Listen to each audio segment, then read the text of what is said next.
তৃতীয় পর্ব, দ্বিতীয় মরণ।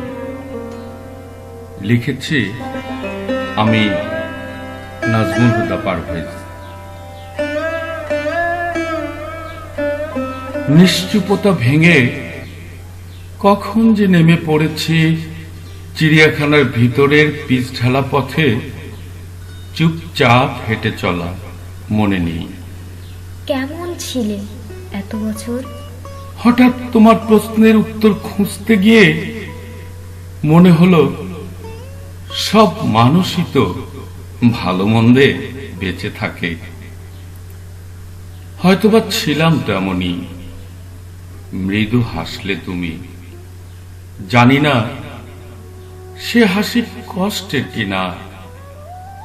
চোখের জলে বিশ্রী হয়েছে তোমার চোখের কাজল। তোমাতে তাকাতেই ফালি ফালি হয়ে গেল হৃদয়। হৃদয়ের গভীরে হৃদয় শুষে নিল আত্ম অভিমান। তোমার চোখের জল মুছতে হাত বাড়াতেই তুমি হাত ধরে থামালে আমায়। মাত্র কটা বছর, কত বদলে গেছো তুমি। তোমার চশমার ফ্রেমে দাগ পড়েছে। ইদানিং পাওয়ারি গ্লাস চোখে আঁটছ, যা দেখে সহজে বুঝে নেওয়া যায় নিজের প্রতি কতটা উদাসীন হয়েছ তুমি। এ কি হাল হয়েছে তোমার?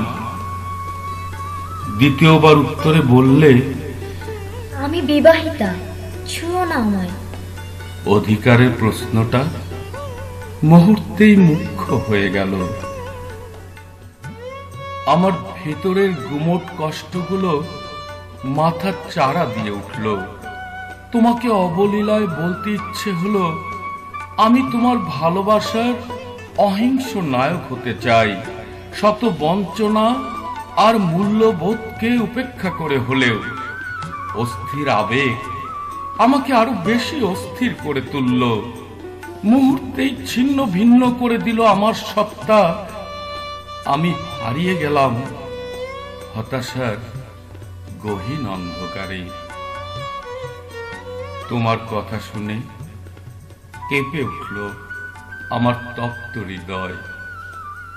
বাতাসে কেঁপে উঠল একটি ফুল।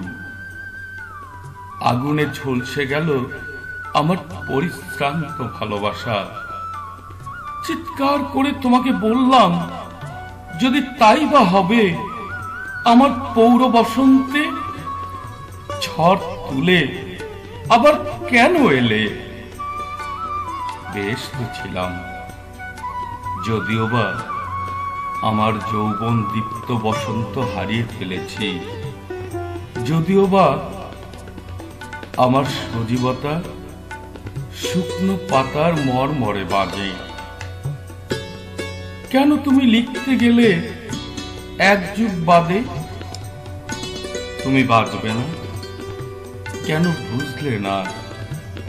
তোমার শুধুমাত্র একটি কথাই পারমাণবিক বোমা হয়ে আমি এবং আমার ভালোবাসার পৃথিবীটাকে নিমিষেই ধ্বংস করে দিতে পারে।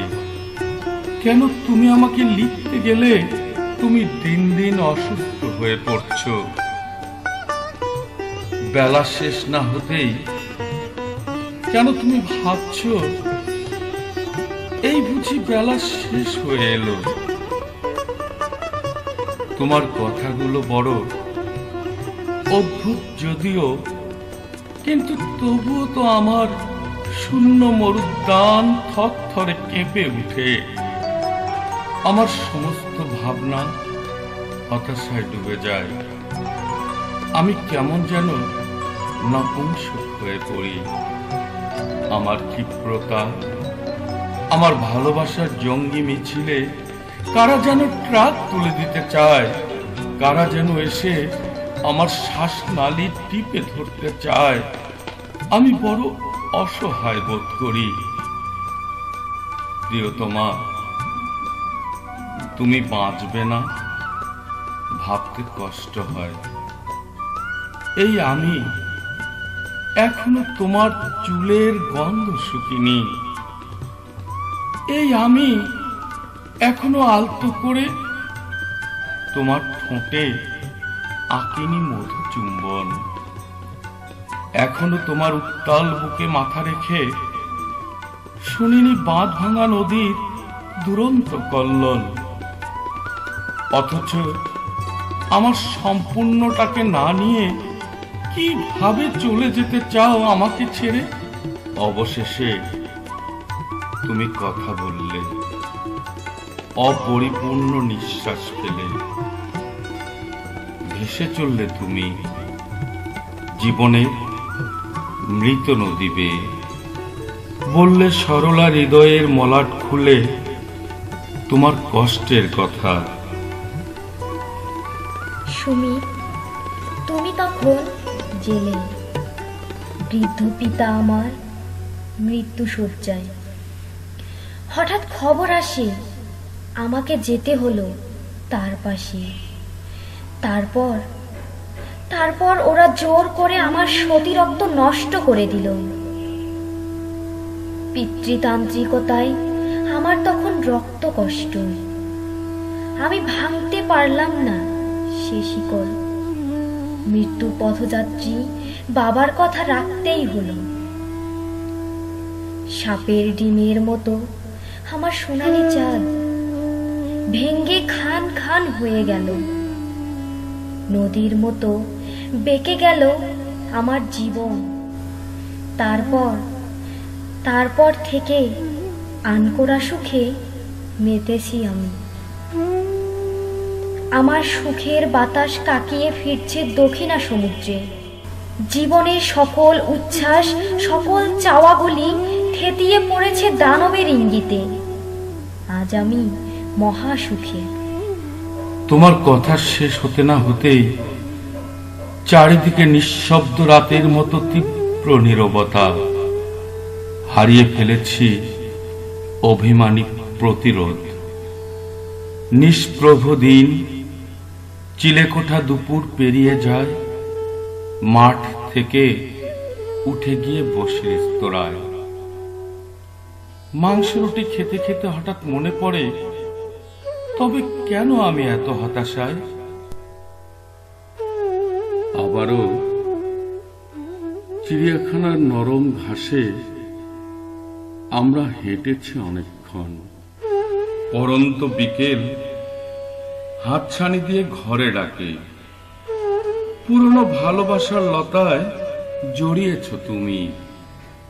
ঘরে ফিরবার কথা মনে নেই।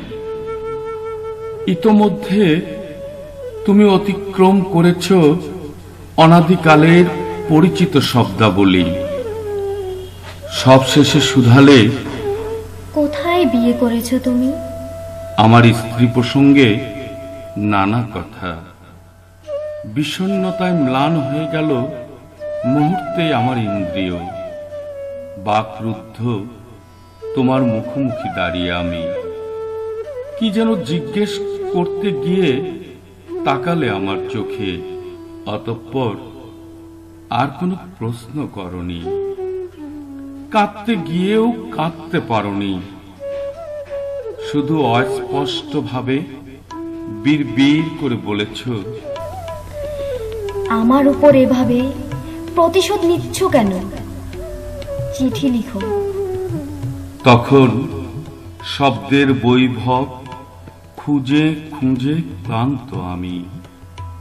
সমূহ শব্দের স্রোতে নীরবতা ধরেছিল বুকে। শুধু জানতে চেয়েছি, কতদিন লিখে লিখে বাঁচিয়ে রাখবে আমাকে? যতদিন বেঁচে থাকবো আমি। আবারও প্রতিশ্রুতির বেড়াজালে বন্দী হয়ে গেলাম আমরা। আবারও জীবন নির্ভর প্রতিশ্রুতি দিয়ে শুরু হলো আমাদের ভালোবাসার দ্বিতীয় অধ্যায়।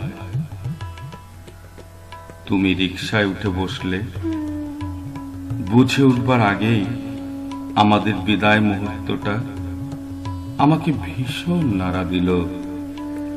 তুমি মৃদু হাসলে, চোখ ভেজা ভেজা, হাত বাড়িয়ে রিকশাওয়ালাকে বললে, এই রিকশাওয়ালা, যাও।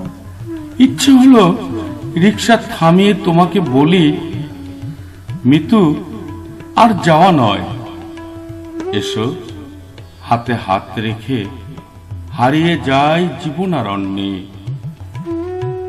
ওখানে কেউ কোনোদিন খুঁজেও পাবে না আর। দাঁড়িয়ে ভাবতেই তোমার রিকশা আমাকে ছেড়ে অনেক দূরে। মনে হলো তোমার আমার ফারাকটা ঠিক এভাবেই পাহাড় সমান ব্যবধানে সত্যি সত্যি জীবনের উল্টো পিঠে শুধুই বেঁচে থাকবার তাগিদ দেবে।